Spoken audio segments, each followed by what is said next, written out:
Many of these sitting MLAs have a constituency in their own right, and it would be foolhardy to drop them. I don't understand what this safe and unsafe is. Every list is a safe list. Every list is a list that is made with the intent to win. The Congress party is clearly more concerned about our list than their own, because if you look at the dissidents and if you look at the internal strife and faction wars that are going on in the Congress, once the Congress has announced their list, it is nothing in.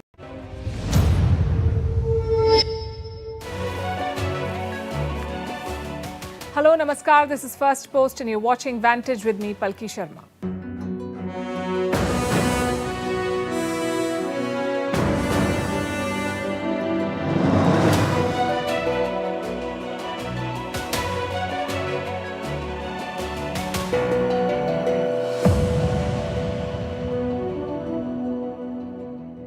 Tonight, we bring you a Vantage exclusive. India's Enforcement Directorate is probing the BBC, the British Broadcasting Corporation. But that's not the exclusive. Everyone already knows it. What we have is email exchanges and documents. They show what the BBC is being probed for and how it knew that it was not complying with the Indian law, but the British broadcaster chose not to act. And when caught, they reportedly deleted the emails. We'll get you the details, and we'll discuss how social media storms bury the facts of the case. Also on the show, people in Japan ran for cover today after alerts that a North Korean missile was coming their way. The Ukrainian president has been accused of embezzling aid money to the tune of $400 million. In China, the first human death due to bird flu has been reported, the first in the world. And in South Korea, introvert youth are causing a national crisis. The government is paying young people to come out and socialize. We'll discuss that and more. The headlines first. Daring the Dragon. The US and the Philippines begin their largest ever joint war games near the disputed South China Sea and the Taiwan Strait. It's the latest display of American firepower in Asia to counter China. Russia's new warning to the West over the grain deal with Ukraine. Moscow says new conditions must be met to extend the deal beyond the 18th of May. Russia also threatens to end the deal if obstacles to its own exports remain.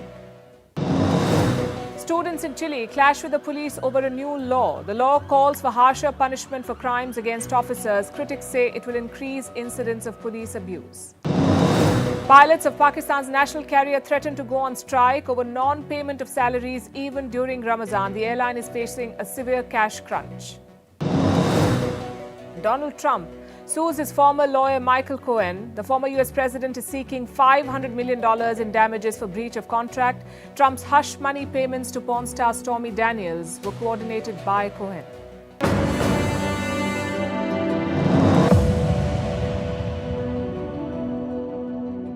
The BBC is back in the news, and once again for the wrong reasons. The British broadcaster seems unable to shake off its legal troubles in India.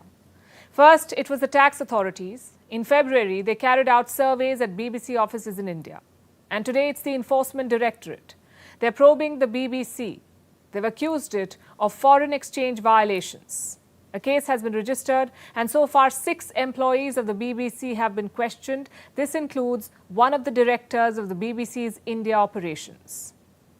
Now, a lot has been written and said about this, mostly opinion, and we'll come to that. But tonight, we want to bring you the facts of the case. We have accessed emails and documents that show how the BBC was potentially in violation of the Indian law. And we say potentially because only a court of law can pronounce them guilty. So there was a potential violation, and they knew about the violation. They exchanged emails. They had wide-ranging discussions, and then they chose not to act. When the law caught up, they reportedly deleted those emails. But Indian authorities have retrieved them. And this is the basis of the case against the BBC. Tonight, we bring you a Vantage exclusive. We have documents never seen before, email exchanges from inside the BBC. They talk about the risk of violating Indian laws. They raise an alarm about potential breaches. And we'll show you how the BBC disregarded these warnings. We'll show you the entire dossier of papers and go over the facts one by one. First things first, what is the BBC being investigated for? Violation of foreign exchange rules. The probe is being led by India's Enforcement Directorate, or ED. This is the agency that is tasked with fighting financial crime in India. The case is under India's Foreign Exchange Management Act, also known as FEMA, F-E-M-A. The foundation of the ED's case is India's FDI rules, specifically the rules introduced in the year 2019. They were about digital news media and how much foreign direct investment is allowed in digital news media. A limit was placed on foreign investments. How much? 26%. So a foreign investor cannot have more than 26% stake in a digital news venture in India. That is the law. But the BBC is under scrutiny for its violation. At the centre of this investigation is a company called BBC World Service India Private Limited. This is the subsidiary of the British broadcaster in India. The parent company is called the BBC World Service. Now, apparently, the Indian subsidiary is 100% owned by the parent. There is no other investor. So when the new rules kicked in that said a foreign investor can have only 26% stake, the BBC was forced to think. Does it need to change its structure? Does it need to make changes to comply with India's new rules? This was a subject of debate within the BBC and also a source of concern. Time to pull up our first email. This was sent by a man called Chris Loweth in August 2022. He is the Director of Legal and Rights in the BBC News International Services. He wrote to his colleagues and said the BBC was yet to comply with the new Indian policy. Let me now quote from that email. This is what he said. We are already well past the deadline for complying with the policy. We haven't been contacted by any government agency suggesting we are not compliant yet, so there is no deadline in that sense. But we need to be able to demonstrate both to EY and potentially to the Indian government, if contacted, that we are serious about evaluating the options and then implementing whatever recommendation results. So deliberations were on at the BBC. Should we comply with the rules or not? Is that even a question? Evidently it is. And there were email exchanges about this. The next one is again from August 2022. And this one was labelled as confidential. The title says, BBC World Service India Ownership and Control. What is this document? It's an assessment, a paper. It discusses restructuring of the BBC in India. And I'm quoting again, the Indian government has introduced new rules on the level of foreign ownership of digital media, new news entities. BBC World Service India has been advised to evaluate and implement a restructuring of its structure and operations in India in a manner that would be compliant with the new laws. So they're advising a restructuring that would be compliant with the new Indian law. A range of options have been identified, each of which involves significant change to the BBC's ownership and control of its news activities in India. It seems like the verdict was clear and there was some consensus. Officials of the BBC felt that there was a need to restructure.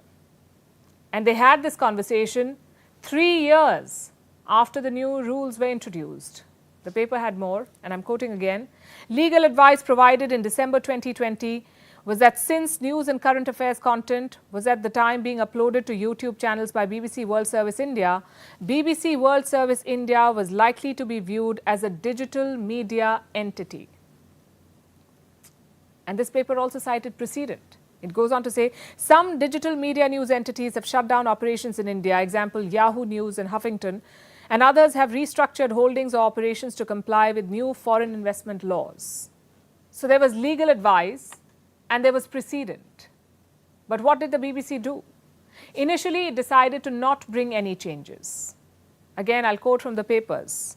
Given some uncertainty over whether the policy was intended to apply to publishers such as the BBC, a wait-and-see policy was adopted to see whether and how other news publishers responded to the rule. So the BBC decided to wait and watch. They decided to not act. They weren't sure if the Indian law applied to them. And instead of checking this further, they decided to roll the dice. Did they assume they could operate in India without following the Indian law? When they faced scrutiny, they reportedly tried to delete the emails. Sources say these email exchanges have been retrieved by Indian agencies. And when caught red-handed, they began pleading ignorance. Of course, all of this will have to be proven in a court of law. These papers will most likely be brought up, and the BBC would have to prove its legal status or close operations in India. And just because it's a media outlet, it cannot be held above the law or immune to legal scrutiny. Consider what Elon Musk said this week, by the way. Ironically, in an interview to the BBC, Twitter had taken down parts of a BBC documentary. Musk was asked about it, and this was his response. I'm quoting again. "The rules in India for what can appear on social media are quite strict, and we can't go beyond the laws of the country. If we have a choice of either our people going to prison or we comply with the laws, we will comply with the laws." Musk told this to a BBC journalist, comply with the laws. Why can't the BBC do it? Social media has been in meltdown mode. They've linked the scrutiny of the BBC with freedom of speech. They say it's being silenced. It's being targeted for a controversial documentary on the Indian Prime Minister. You may remember this one. It was called India, the Modi Question. India had ordered internet platforms to take it down. Critics say the BBC is now paying the price for this documentary. And ironically, these critics are exercising their right to free speech to say this. And again, everyone is entitled to their opinion. It gets you attention in social media echo chambers. But cases like these are not settled on social media. They're decided in a court of law where facts and evidence matter, not opinion. And when you look at the facts, when you read the fine print and connect the dots, do you see the BBC as a victim of a censorship campaign or a company in violation of the Indian law? It's easier to rake up the freedom of speech debate, and we at First Post believe it should be upheld. But does it give anyone a free pass to knowingly violate the law? Think about it.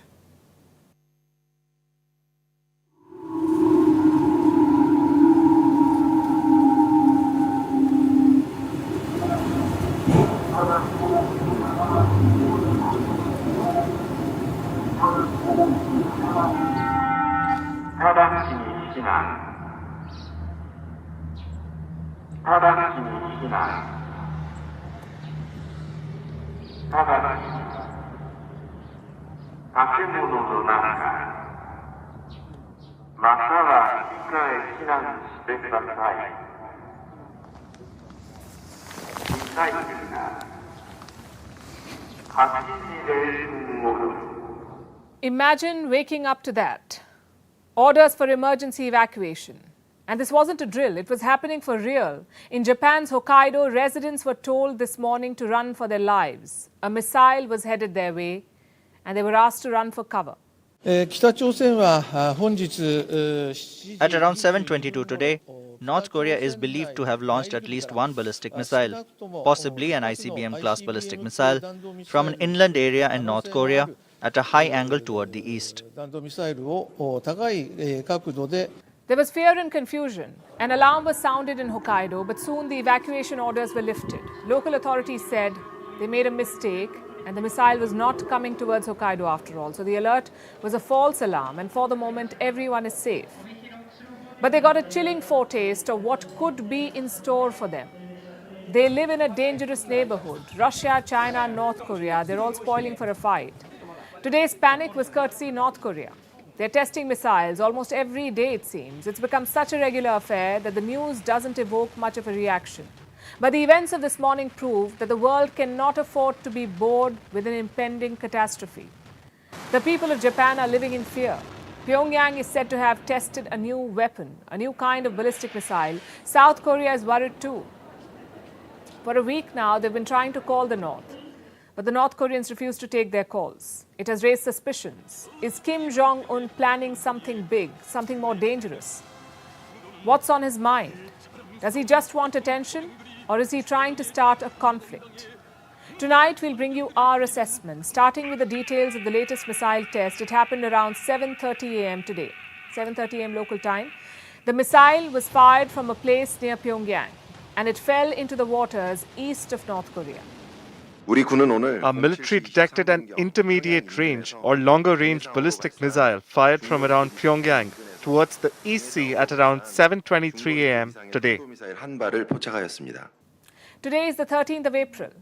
Since the year began, North Korea has fired at least 27 missiles. So 27 tests in the last 100 days, and with each test, they're raising the stakes. It's not clear what kind of missile was fired today, but experts say this was a medium to long-range missile, and the timing of this launch is significant because this is an important week for Kim Jong-un.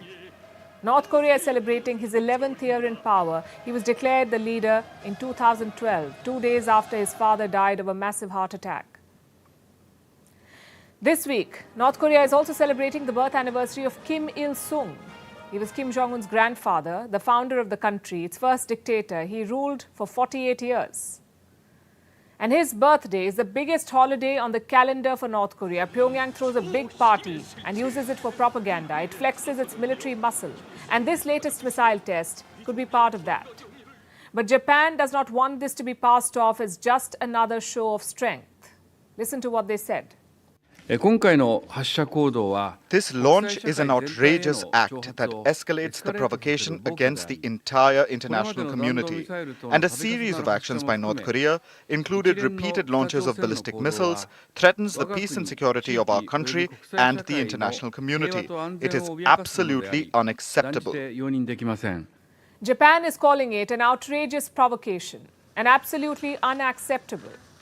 But by all accounts, they'll have to brace themselves for more such acts. North Korea is clearly in escalation mode. This week, Kim Jong-un gave new orders to his military. He told them to work on war deterrence to make it, quote-unquote, more practical and offensive, whatever that means. This is Kim's instruction to his army. He wants more missiles, nukes and weapons. And going by some estimates, North Korea already has nuclear weapons. It is said to have assembled 20 to 30 nuclear warheads, and it's not done yet. Reports say Pyongyang has enough material to build as many as 45 to 55 nukes. Apparently, Kim Jong-un wants to acquire specific weapons, like a multi-warhead missile, a nuclear-powered submarine, a hypersonic missile, and a spy satellite. Why does he need all of this? For deterrence and to use them as leverage. Remember, North Korea is a pariah state. It is buried under international sanctions. So nuclear weapons are a negotiating chip for them. North Korea uses them to get economic aid and also some sanctions relief. But of late, Kim has been feeling threatened by activities in the region. The US conducted military drills with South Korea, their biggest in years. North Korea called them a dress rehearsal for invasion. And these missile launches could be their way of responding to show that the North will not be a sitting duck. But it's still hard to say what Kim Jong-un is really after. The silence from Pyongyang is unsettling Seoul. Both sides have a military hotline. They have 2 phone calls every day. The idea is to check regularly to avoid flare-ups at the border. But suddenly, the North has stopped coming online. They're not taking those customary calls. And this might be another pressure tactic, pressure-building tactic. But the problem with such tactics is that they tend to spin out of control. The Korean peninsula is already a powder keg. And with deadly missile launches and military drills, both sides are playing with fire. Meanwhile, closer home, India has secured a big win against China.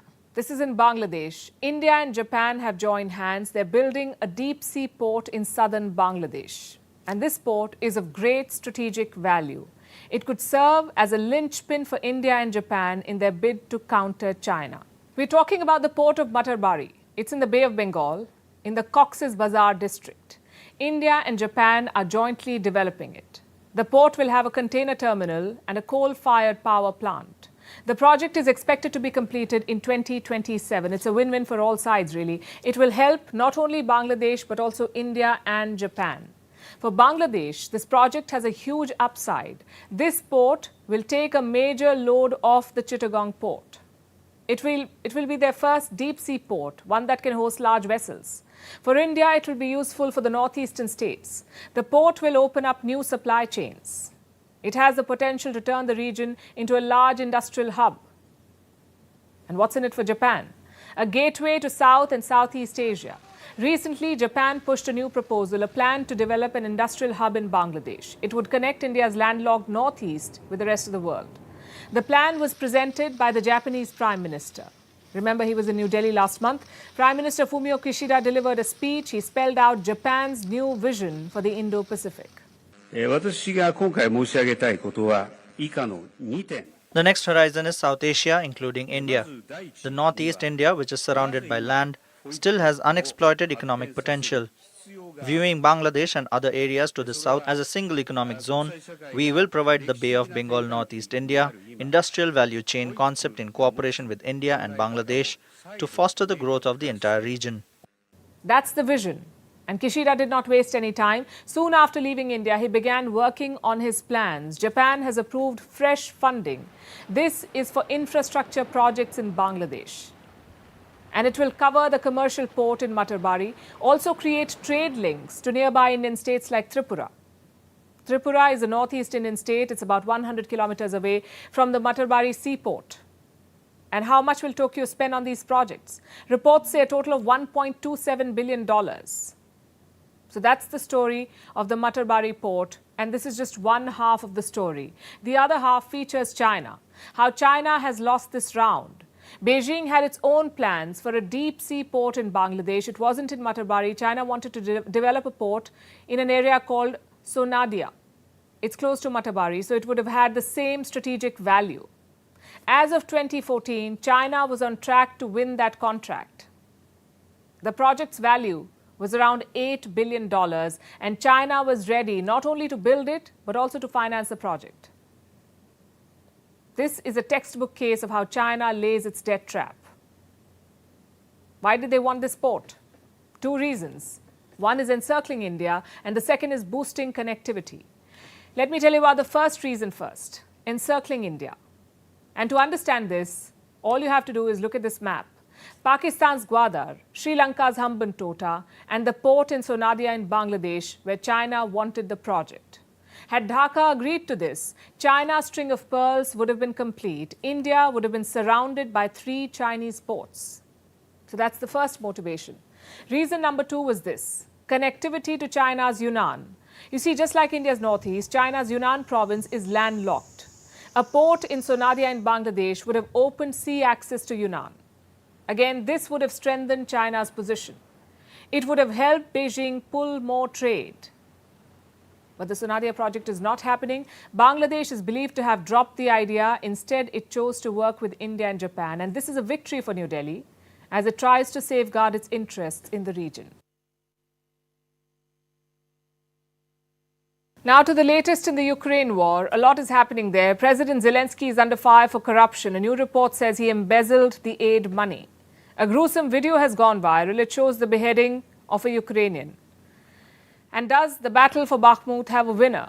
Russia says yes, Ukraine says no. We'll cover all of this, starting with the report on Zelensky. It was released by an American investigative journalist, Seymour Hersh, a Pulitzer Prize-winning reporter. Recently, he was in the news for saying that America bombed the Nord Stream gas pipelines. And now he's dropped another bombshell.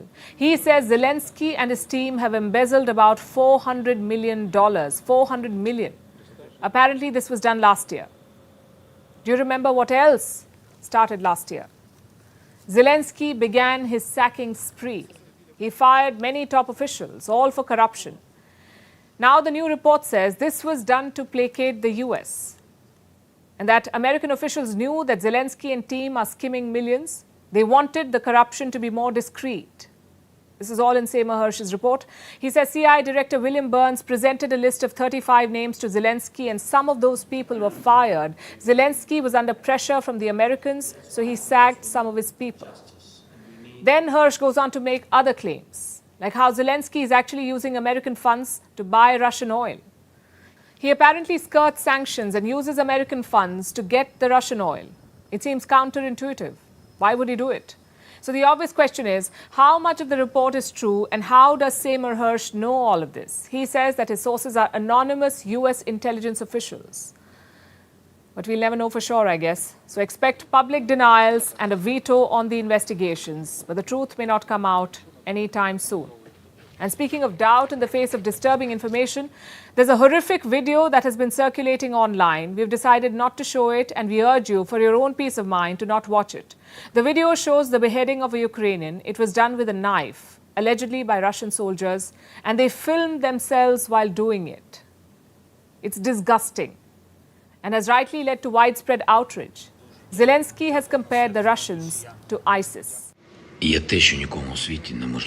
is something that no one in the world can ignore: how easily these beasts kill. This video of the execution of a Ukrainian prisoner of war, the world must see it. This is a video of Russia as it really is. What kind of creatures are they? There are no people for them. A son, a brother, a husband, someone's child. This is a video of Russia trying to make just that the new norm. Such a habit of destroying life. This is not an incident. This is not an episode. This was the case earlier. This was the case in Bucha. Thousands of times. Everyone must react. Every leader. Don't expect it to be forgotten. That time will pass. We are not going to forget anything. Neither are we going to forgive the murderers. He seems convinced that the video is authentic. So does the European Union. But it gave a caveat before proceeding to chastise Russia. We don't have more information on the veracity of the video. Having said that, if confirmed, this is yet another brutal reminder about the inhumane nature of the Russian aggression. Killing of prisoners of war is a very serious breach of the Geneva Convention and demonstrates once more Russia's complete disregard of international law, and particular international humanitarian law. And what does Russia have to say? These were the exact words of their spokesperson. And I'm quoting, "First of all, we need to check the authenticity of this awful footage. Of course, this footage is awful, and first we should check its authenticity, and then we could have a pretext to check whether or not this is true, whether it happened, and if it did, where and by whom it was done. But first of all, in the world of fakes that we inhabit, we need to check the veracity of this footage." The Kremlin has called the video awful, but it says the first step to do is to check the authenticity, and it sounds fair. But how long will this take? Also, who will verify it? If Russian troops are indeed guilty, who will punish them? Unless horrors like these are dealt with urgently, they will be forgotten and perhaps even repeated. As things stand, this video may just end up as another tool of information warfare, which brings us to Bakhmut. Another game of claims and counterclaims. Russia says it is on the verge of capturing Bakhmut, and like clockwork, Ukraine denies it.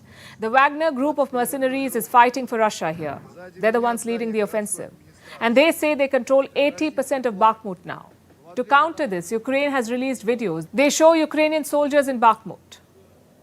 This battle is the longest and bloodiest part of the war, and it rages on. As for the claims and the stories, well, people will believe what they want to believe. That's the whole point of information warfare. Muddy the waters, blur the lines between truth and lies. Our next story is about Emmanuel Macron. Until some time back, he was called Europe's tallest leader. Now he's being seen as Europe's greatest enemy.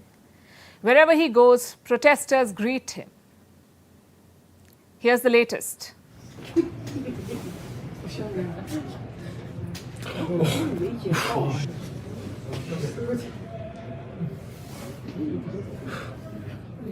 What was that protester saying? We are here, even if Macron doesn't want it, we are here. Macron was on a 2-day visit to the Netherlands. On day 1, he was heckled during a speech. On day 2, a protester was tackled to the ground. These protesters have become like Macron's shadow. They follow him wherever he goes. And he's not helping the situation. He makes it worse with his comments. The French president has intensified attacks on the US. In the Netherlands, he was asked about his controversial comments on Taiwan, and Macron refused to back down. He said Europe has a right to think for itself. France is for the status quo in Taiwan. France supports the One China policy and the search for a peaceful settlement of the situation. This is, moreover, the position of the Europeans, and it is a position which has always been compatible with the role of the ally. But it is precisely here that I insist on the importance of strategic autonomy. Being allies does not mean being a vassal. Now, to be fair, he's right. Being allies does not mean being a vassal. But you don't say it on public platforms. You let it show in your policies, and you can't really achieve strategic autonomy by grandstanding. For that, Europe will have to reduce its dependence on America. But the French president is only making speeches. And in the process, he's digging a hole for himself. It started with his trip to China. Upon returning, Macron announced his plans for Europe. He said Europe should not be a vassal of America and that it should avoid entering into a conflict over Taiwan. Those comments have sparked a storm. European leaders are up in arms, and the US is trying to play it down, at least in public. Do you have a response to him saying that essentially Europe doesn't want to be seen as following the United States' lead on China? Again, I'll let President Macron speak to his comments. We're very comfortable and confident in the strong alliance and the strong friendship that exists between our two countries, and the fact that we have been working together on the continent, and elsewhere around the world with France. But China is enjoying this. Macron's comments have handed Beijing the ultimate gift, a divided West over the issue of Taiwan. China has mobilized its mouthpieces, and they're all praising the French president. Consider these quotes. The Global Times said, the French president, and I'm quoting, the French president's comments were clearly the result of Macron's long-term observation and reflection. Some people want to construct a false Europe in public opinion, masking true European voices and interests. That's what the Global Times wrote. Next, we have the China Daily. One of his journalists posted this, and I'm quoting again. Mr. Macron's words about EU strategic autonomy and resisting a new Cold War and decoupling will also prove to be a brilliant decision. But here's a small, uncomfortable detail for the Chinese. Macron is not the president of Europe. He is the president of France, and even there his ratings are near a record low. The rest of Europe has not signed up for his plan. In fact, other European powers are in damage control mode, starting with Berlin. The German Foreign Ministry said it is worried about the situation in Taiwan. Of course, the issue of Taiwan will also play a role in the foreign ministers' talks. We are very concerned about the situation in the Taiwan Strait. Of course, we expect all parties in the region to contribute to stability and peace. This also applies to the People's Republic of China. Germany is treating this as a full-blown diplomatic crisis. The German foreign minister is traveling to Beijing. This was not supposed to be a high-profile diplomatic engagement, but now the stakes are higher. Experts say this has become a crisis management trip. The German minister is expected to deliver a tough message on Taiwan to Beijing. But it may not undo what Macron has done. Betrayed the divisions within Europe. They're arming Ukraine, but they may not do the same with Taiwan. At least Macron won't. He's clearly going soft on the Taiwan issue. So both Taipei and Washington cannot bank on European unity. With his words, Emmanuel Macron has handed a victory to Xi Jinping. The Chinese president has managed to drive a wedge between the US and Europe. Our next report is about a virus that mostly affects birds. It's called bird flu. We've all heard about it. But here's what we haven't. A human being infected with bird flu and dying because of it. It has happened for the first time. Guess where? In China. The same country that gave us the Wuhan virus now has the first human death because of bird flu. What does it mean for the world? What's next? Human-to-human transmission of bird flu? Are we prepared to deal with this? Our next report has the answers. The world is trying to overpower a massive bird flu outbreak. This avian flu spell is so widespread that it has affected several countries and nearly all continents. And now, the outbreak seems to be taking a dangerous turn. China has admitted to the world's first human fatality due to bird flu. A 56-year-old female from Guangdong province in China was hospitalized for severe pneumonia last month. She died less than 2 weeks later, and China has admitted that she died due to bird flu. But the admission has come almost a month later. Classic China, delaying critical information from the world. It did the same with the Wuhan virus and is following a similar strategy with the H3N8 virus. H3N8 is an avian influenza strain. Humans aren't supposed to get infected with it, but the Chinese woman caught it. And so have 2 other people in the communist country. At least that's what official Chinese data says. The world has learned the hard way not to trust anything official coming out of China. As is the case with the recent viruses in China, wet markets somehow seem to always be the common factor. Reports say the woman who succumbed to bird flu last month was in a wet market just before she developed symptoms. But there's also a silver lining. The H3N8 subtype of avian influenza is a rare strain, and it does not transmit from person to person. At least that's what the World Health Organization believes.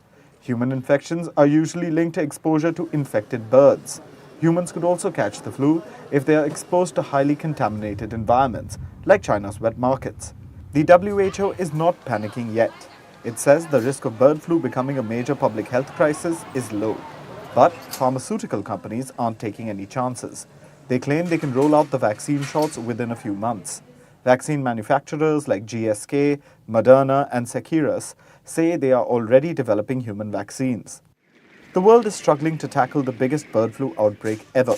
Over the past year, over 200 million birds have been killed. Countries are culling chickens en masse. Japan alone has killed more than 17 million chickens. But the virus rages on.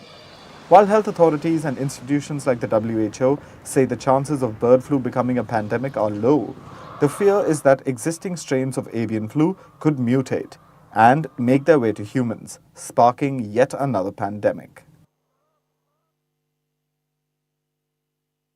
Now to West Asia and the land of oil and peace deals. Here's another one in the making, Syria and the Arab world. It's being welcomed back into the fold. Well, almost.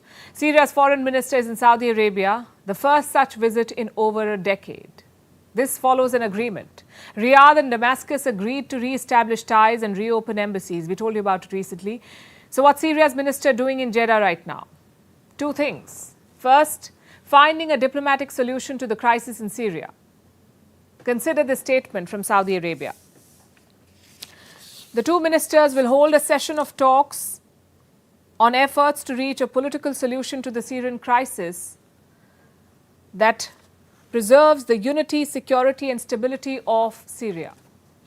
A civil war has been on in Syria for more than a decade. It seems Saudi Arabia is trying to help end it. That's reason number one for the visit. The second reason is this. Syria is gearing up for a meeting of regional leaders. It will be held tomorrow. The foreign ministers of Iraq, Jordan, Egypt and the Gulf Cooperation Council will meet. The Gulf Cooperation Council, or GCC, has 6 members: Saudi Arabia, the UAE, Bahrain, Oman, Qatar and Kuwait. They're meeting to discuss Syria's return to the Arab League. And what's the Arab League? It's a grouping of 22 nations. They're spread across West Asia and North Africa. It's an informal group. It was founded to promote Arab interests on the international stage.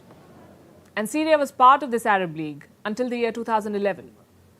But when the war began, Syria was thrown out. Syrian President Bashar al-Assad was punished for inflicting atrocities on his own people.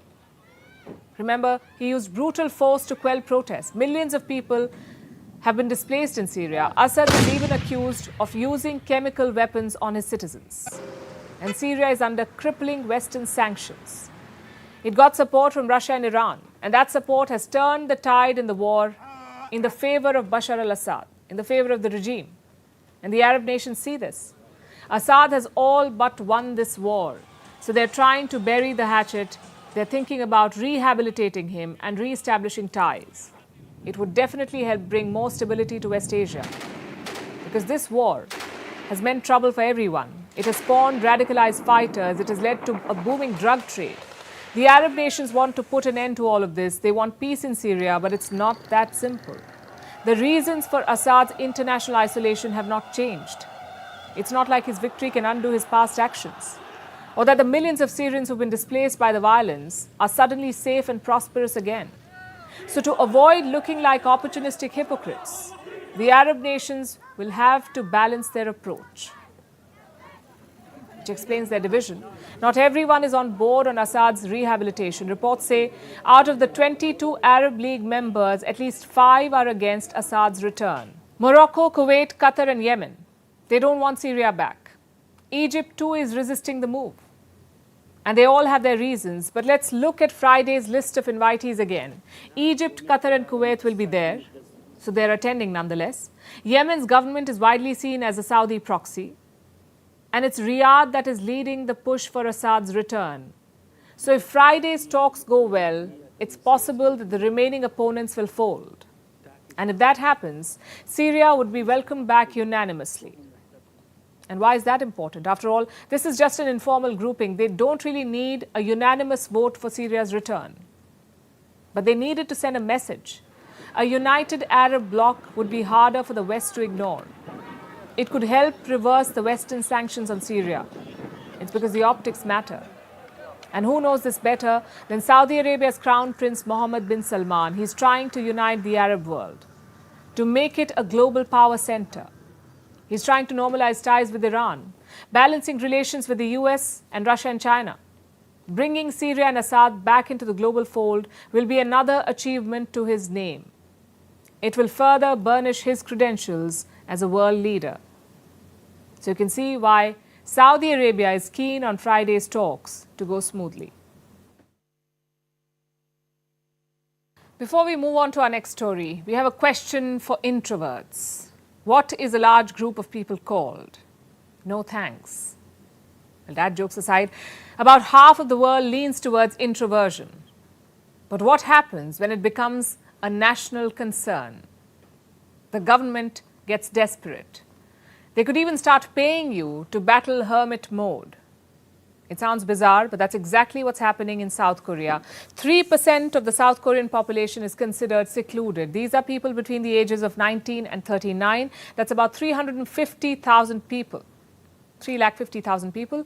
Social withdrawal in the country is so vast that they have a word for it. It's called hikikomori.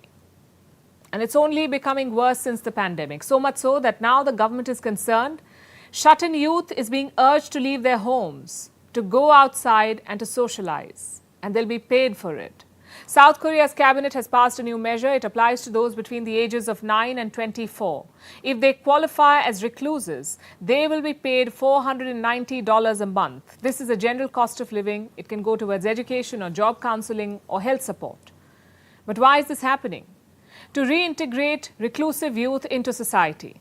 It's a welfare measure. It's also a way to solve a bigger problem. South Korea's population crisis. Within a decade, it might become the world's most aged country. It has a shrinking working age population. It broke its own record of low birth rates. Births fell by 4.4% from the previous year. For the third year in a row, deaths have exceeded births. South Korea has a population of 51 million right now. This could halve by the end of the century. And sure, the country's economy has boomed in the past few decades. It is Asia's fourth biggest economy now. But it also has a crisis of youth unemployment. It stands at 7.2%, the highest among age groups.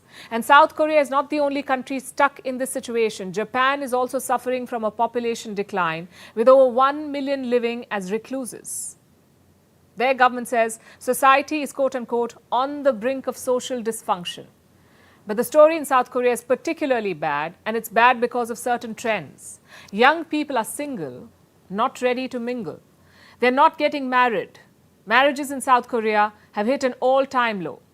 They hit that low in 2021, in fact. People don't want to have children. There's an economic slowdown in the country, so cost of raising children is high, while job prospects are low.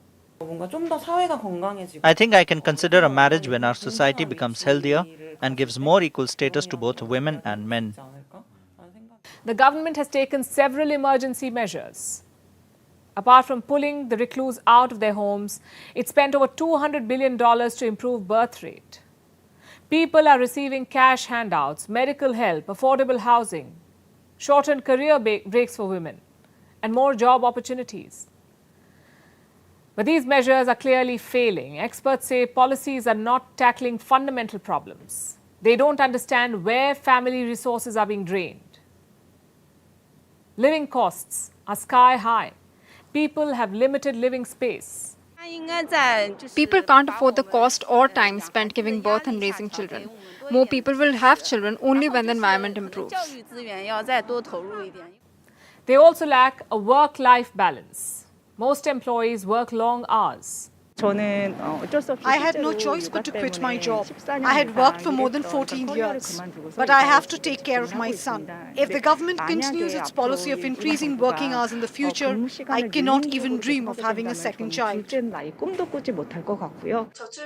I think it is very important to reform the system of long working hours to solve the low birth rate problem.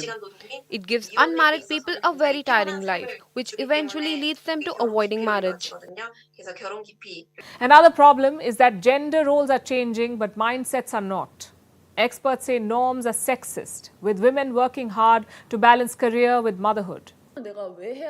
If I get married, my husband and in-laws will think it's their right to demand I have a baby, so I also want to avoid that.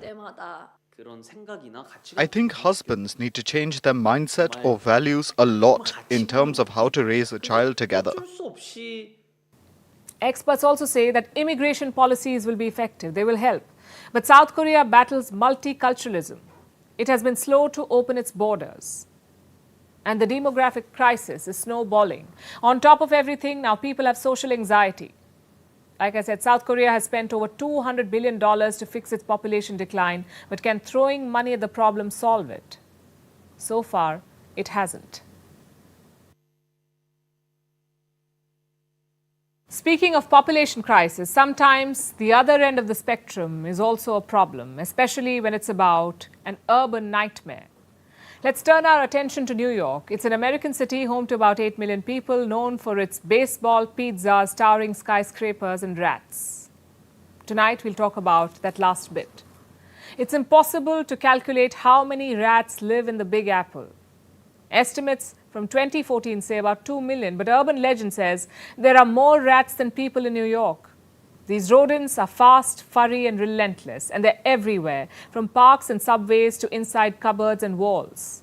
And the city has been at war with them for years. Well, now they have a new commander, New York City's first ever rat czar. Her name is Kathleen Corradi. She's the new director of rodent mitigation. And she's been hired to fight this ratty problem and is being paid $155,000 for it. Here's a report.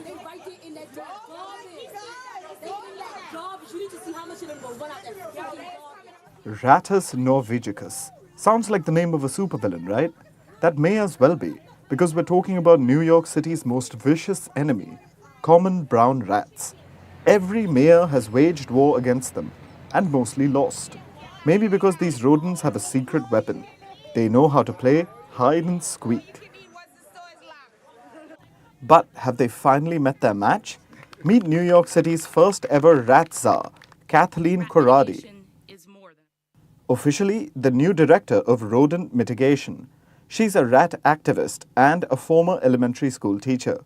Now, Corradi has one job and one job only, to win the battle against millions of rats, because they're everywhere.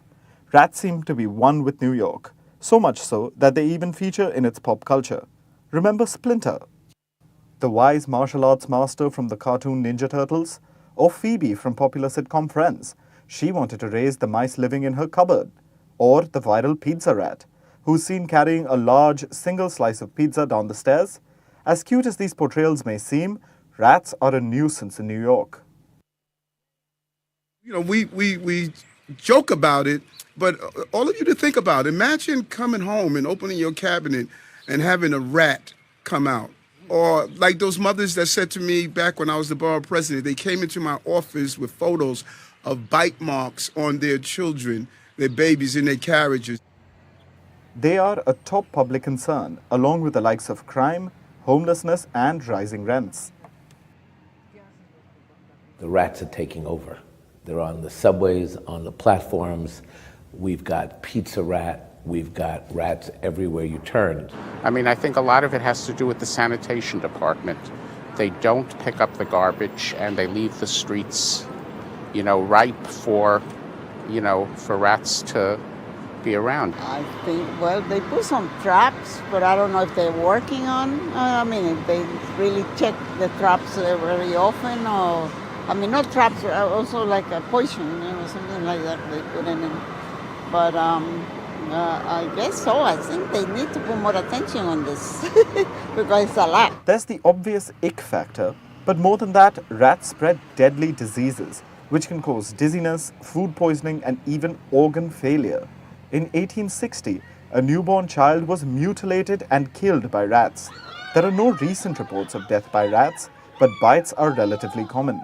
This is why New York wants to combat them.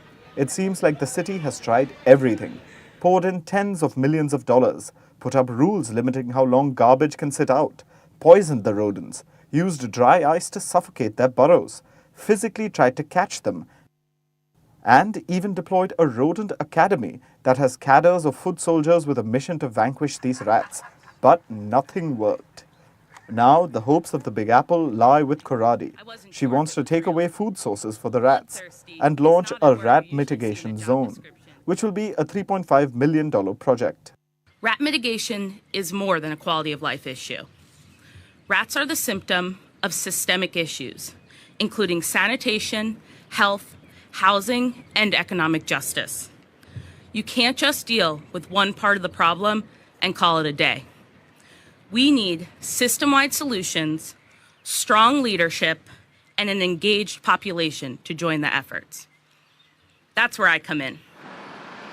New Yorkers are hoping that this works, because if it doesn't, the last resort will probably be hiring a Pied Piper, who can lure the rats away with his magic tune. And we all know how that story ends. And now it's time for Vantage Shots, images that tell the story. We're starting with Bolivia. Teachers in this South American country have been protesting. They want more funds for the education sector, but their demonstrations have turned violent, and police resorted to tear gas and explosives to deal with the situation. In the US, a massive fire broke out at a recycling plant in Indiana. Authorities have ordered thousands of locals to evacuate. Parts of the US state of Florida are witnessing floods. The situation is so bad that a person was seen swimming on a flooded street. In Colombia, one of Pablo Escobar's cocaine hippos died after being run over by a car. And finally, taking you back in history, what makes April the 13th significant? A dark day in Indian history. The Jallianwala Bagh massacre took place on this day in 1919. British forces opened fire on an unarmed crowd in the city of Amritsar, killing several hundred people. The brutal massacre of innocent Indians was a turning point in our freedom movement. We're leaving you with this. Thanks for watching. We'll see you tomorrow.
Seen on camera in broad daylight killing Umesh Pal. On 24th of February, we all saw through CCTV footages how these criminals had killed a court witness who had been given protection by the UP police. Two UP policemen were deployed with sophisticated arms to protect him, and in spite of that, they had, in a very well-planned manner, they had managed to kill all three in a very, very ruthless way. These fellows had been evading arrest ever since. If they wanted to surrender or come into the ambit of the law, they would have done so by now. We missed them many a times while following them. The entire STF had been trying to get hold of them since the day of the incident. And we missed them in Delhi, in many other places, but today their luck had run out. But Mr. Yash, the question that's being asked by opposition parties as well as by human rights activists in UP is, why did you have to gun them down? Clearly there were two guys with two guns. They were clearly overpowered. There were multiple police teams, multiple teams of the STF itself. Why were your teams not in a position to arrest them but had to kill them in an encounter instead? The way these fellows were moving, the way their movement was taking place, it had coincided with the movement of Atif from Salimati Jail. Okay. That led us to conclude that they were trying to create some incident. What kind of incident? That we are unaware of. But we had concluded from their movement that there was something fishy going on. You must have seen what opposition leaders like Akhilesh Yadav have said. He's calling UP a den of fake encounters. There have been more than 100 plus encounters that have happened over the last few years. How do you respond to what the opposition is saying, that fake encounters have become a norm in Uttar Pradesh? See, creating an incident is very different from what conclusion you are trying to draw. An incident can be created to put the police under pressure, to subvert the process of the law, to create an impression that the writ of the gang still runs. And if an incident of that kind would have occurred, it would not have been only these two people. The way they had acted on 24th of February, that has been seen by all of us, including you, how...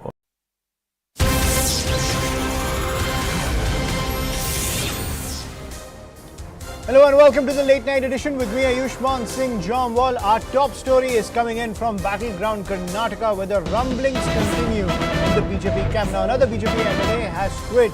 Gulihati Shekhar has resigned as an MLA. He was an aspirant for the Chitradurga constituency but was denied a ticket. Shekhar says he will decide which party he will join after meeting his supporters. So that's the piece of breaking news that's coming in. Rumblings continue in the BJP camp, ladies and gentlemen, right ahead of the Karnataka elections. And this big piece of breaking news coming in. Another BJP MLA has resigned. This time it's Gulihati Shekhar who has resigned as an MLA.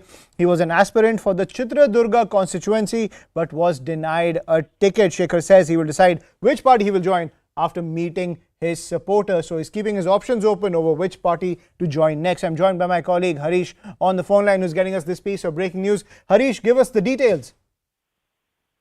Well, Gulihati Shekhar, after being denied a ticket, has decided to resign as an MLA, and perhaps after that he will also resign from his primary membership of the BJP. He's keeping his options open. He's saying that he will meet his supporters first and decide if he has to join any party, either Congress or JDS, or contest as an independent. But a huge blow for the BJP after second list came out, even as they were dealing with the aftermath of the first list. Now you have the second list fallout as well that the BJP will have to deal with. Right. And Harish, what sense are you getting from the BJP camp? Is this crisis only going to escalate? Are these rumblings only going to continue? Or does the top brass have a handle on the situation? Well, at least the drama that played out today doesn't indicate that either the central leadership or the state leadership has managed to convince or pacify a majority of these rebels. You have Lakshman Savadi, who's likely to submit his resignation tomorrow. You already have MP Kumaraswamy, who submitted his resignation. You have Gulihati Shekhar, who is doing the same. And you have others who are threatening to rebel. The former mayor of Bengaluru is threatening to contest as an independent. And the BJP party has a problem of plenty to pacify all these leaders across the state, and it's not restricted to one region. The problem is that if some of these leaders do rebel and contest as an independent or go to some other party, they also take away a chunk of workers and loyal party votes as well. So that threat of rebellion will always be there because a number of BJP workers support these leaders and they could, put a spanner in the kind of election strategy of the BJP. So that crisis continues as the top brass scrambles to diffuse this crisis. We're shifting focus from the crisis in the Karnataka BJP to the crisis in the Rajasthan Congress. Now, amid the face-off between Rajasthan Chief Minister Ashok Gehlot and Sachin Pilot, the Congress MLA met senior Congress leaders KC Venugopal and Kamal Nath. Now, as per sources, the top leadership has been told it will be wrong to send a notice to Pilot after his dharna in Jaipur, where he took on Ashok Gehlot. Another meeting is scheduled for tomorrow. So the power plays continue in the Rajasthan Congress as Sachin Pilot continues to make that pitch against Ashok Gehlot. He had a meeting with Kamal Nath as well as KC Venugopal. I'm joined by my colleague Pallavi Ghosh, who's getting us the twists and turns inside the Rajasthan Congress. Pallavi, earlier the Congress warned Sachin Pilot not to go ahead with his dharna. Then he went ahead with the dharna, defying the diktat from the top brass. Now, as per sources, the top brass is being told it will be a wrong message to send a notice to Sachin Pilot. It just goes on to show, Ayushman, why it's so difficult to sort out the Rajasthan mess. What was suggested in the meeting which took place earlier this evening between KC Venugopal, Kamal Nath and Sachin Pilot, and what was actually conveyed to KC Venugopal by Kamal Nath was that it was a very hurried decision to talk about anti-party activity and to give that label to the unction called by Sachin Pilot, because it will send out very wrong messages. One, you cannot then bring about a disciplinary action against Sachin Pilot at a time when many people are leaving the party. Two, if he's made his entire unction about corruption and Rahul Gandhi's entire epicenter of attack against the PM and BJP is on the Adani and corruption issue, how do you differentiate the two? We are told that there's going to be yet another round of meeting tomorrow because no conclusion was drawn. But it's very clear that a party is now dragging its feet and a final call yet has to be taken about issuing a show-cause notice. Right, so no end to the tussle between Sachin Pilot and Ashok Gehlot in the Rajasthan Congress, and the top brass of the Congress party also struggling to diffuse this entire crisis. Thank you, Pallavi, for getting us that piece of breaking news. But let's shift focus to the top story that has dominated the headlines today, to the crackdown on the Mafia Raj in Uttar Pradesh, ladies and gentlemen. On February 24th, Umesh Pal was killed in broad daylight near his residence in Prayagraj. Today, two of the prime conspirators, Asad Ahmed and Mohammad Ghulam, were gunned down. Asad Ahmed is the son of gangster turned politician Atiq Ahmed, who planned the shootout and coordinated with gang members. He looked after the logistics involved in carrying out the crime and reportedly gave an iPhone to one shooter with details of Umesh Pal's live location. Asad Ahmed also planned an escape route for the shooters once the job was done. Asad Ahmed initially fled to Lucknow, then moved to Kanpur, Meerut and even Delhi. He eventually settled in Jhansi. He was intercepted following a tip-off. 42 rounds were fired at the cops before they finally caught up with him and Mohammad Ghulam. This comes weeks after Yogi Adityanath sent the message that he will wipe out Bahubalis like Atiq Ahmed and those operating in his nexus. However, the opposition has called the operation an extrajudicial killing. सरकार की zero tolerance की नीति है और उन माफियाओं के खिलाफ मिट्टी में मिलाने का काम उनका हमारी सरकार करेगी, पूरी मजबूती के साथ उनसे निपटने का कार्य करेगी, लेकिन चोरी और सीना चोरी दोनों नहीं कर सकता। A month after that warning from Uttar Pradesh Chief Minister Yogi Adityanath, dreaded gangster Atiq Ahmed is hit where it hurts the most. His son Asad, who had been under the UP police's radar ever since he was seen jumping out of a vehicle and shooting dead Umesh Pal, a murder witness, was himself killed in an encounter in Jhansi. Asad and another accused, Ghulam, were both on a bike when they were intercepted by multiple teams of the UP Special Task Force and gunned down. Spot है, आपको यहाँ चाहते हैं जहाँ पर UPSTF की असद और गुलाम से मुठभेड़ हुई थी। बाइक देखिए, मेरी ये बाइक बरामद हुई है। इसके अलावा जो विदेशी पिस्टल है वो भी बरामद हुए हैं। फिलहाल फॉरेंसिक की टीम मौके पर पहुंच चुकी है। While his son was killed in an encounter, Atiq Ahmed appeared before a Prayagraj court in connection with Umesh Pal's murder. This is the moment when Atiq learnt of Asad's death. He said his son died because of him. Before Umesh Pal's murder, Asad didn't have any criminal case lodged against him. But once this CCTV footage became public, he became the most wanted man in UP with a bounty of 5 lakh rupees on his head. It took 50 days of meticulous tracking and chasing for police to finally corner Asad and his aide Ghulam. तो ये एक important challenging case था और इसमें लगातार UPSTF ने अपनी पूरी ताकत लगा रखी थी। आज एक बड़ी सफलता प्राप्त हुई है जब 2 शूटर्स को ट्रैक डाउन किया गया और उसके बाद हुई एनकाउंटर में ये दोनों मारे गए। Asad plotted and executed the daylight murder of Umesh Pal, a witness in the 2005 killing of BSP MLA Raju Pal, on the instructions of his father, who was in jail. For Umesh Pal's family, there is some closure now. मुख्यमंत्री जी को धन्यवाद देती हूँ जो उन्होंने आज इतना बड़ा फैसला को अंजाम दिया। उन्होंने जो किया है बहुत अच्छा किया है। उन्होंने अपनी बेटी का सुहाग के कातिलों को सजा दिलाई। The Yogi Adityanath government has vowed to hunt down all the other accused in the Umesh Pal murder case.